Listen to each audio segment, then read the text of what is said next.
Nakakita ka na ba ng halamang ito? Isang gumagapang na baging at nagtataglay ng mga asul na talulot o bulaklak at bunga na kalintulad ng mga beans. Subalit alam mo ba at siguradong mamamangha ka sapagkat napakaraming bisa at maraming pagkagamitan ng bulaklak na ito. Hello, what's up? Your best here.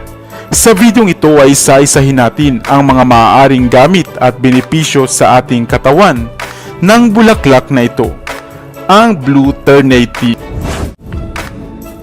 Ang Blue Ternate Tea o Clitoria Ternate Tea ay tinatawag ring Asian Pigeon Wings, Bluebell Vine, Blue Pea, Butterfly Pea at Kordofan Pea na kabilang nga sa hanay ng mga Fabaceae.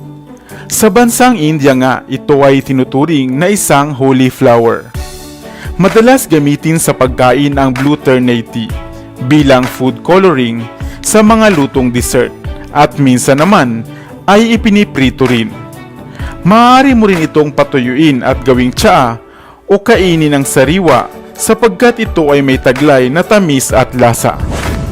Kadalasan din itong inihahalo sa alak katulad ng gin at nag-iiba ng kulay kung mahaluan na nga ng ibang mga carbonated drinks. At ang panghuli ay bilang pangkulay sa mga tela.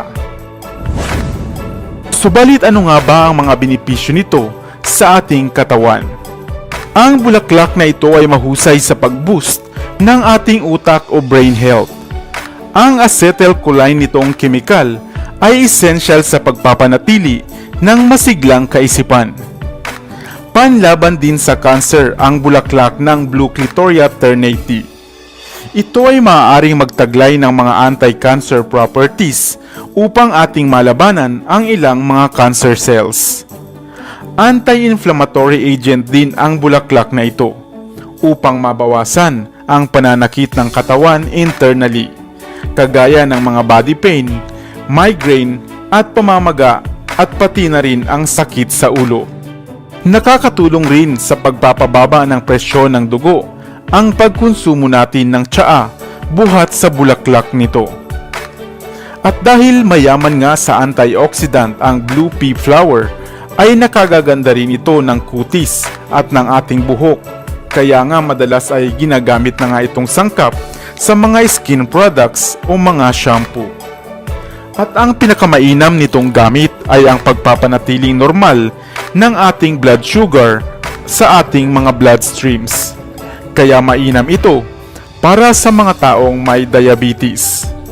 Hindi ba't napaka-beneficial ng bulaklak na ito? Pagkain na ay napakasustansya pa bilang isang tsaa.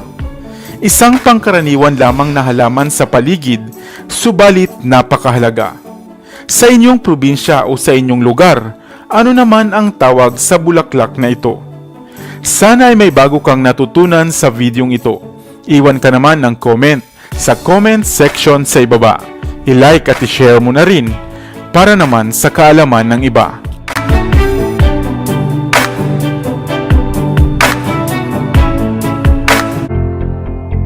Mayroon ka bang tanim na santan sa inyong bahay?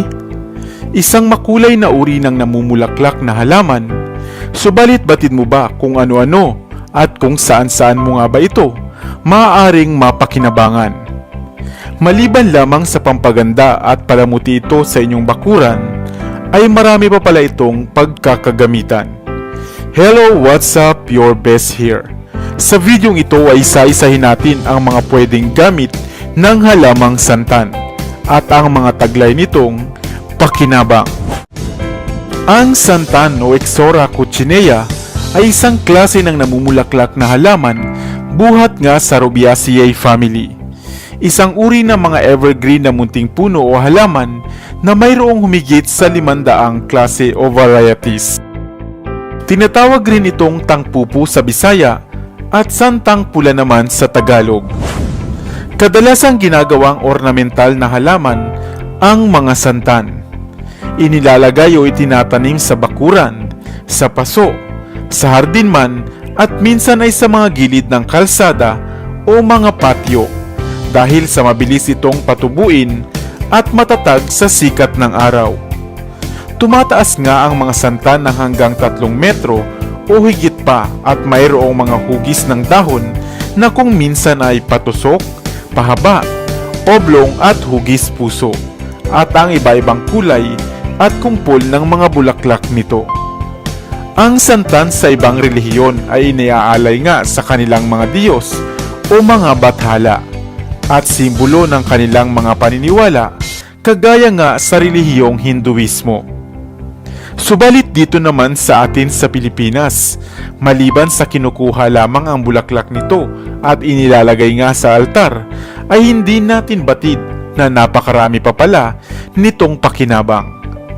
At batid mo ba na sa ibang bansa ang dahon, ang ugat, at ang katawan at mga bulaklak nito ay maraming pakinabang?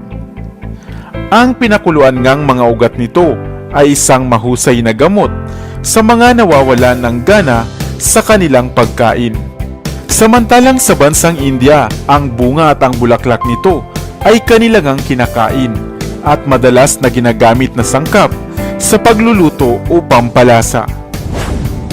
Samantala ang dinurog namang dahon at katawan nito ay mainam sa mayroong mga bali, eksima at pamamaga.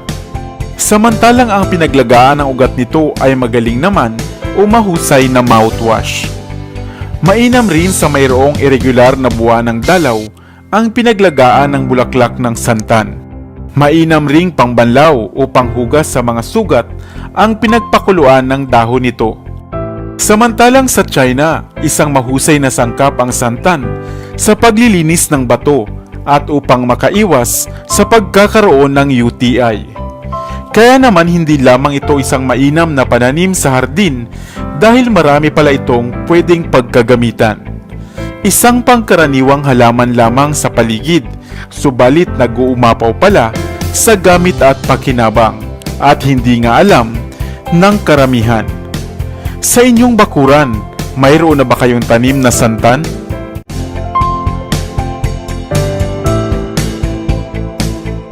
Dito na sa Best TV, tayo ay matuto, utak mapuno ng bagong kaalaman. Dito na sa Best TV, tayo ay lumibot, lihim na mundo ay ating matuklasan. Dito yan sa Best TV, dito yan sa Best TV, dito yan sa Best TV.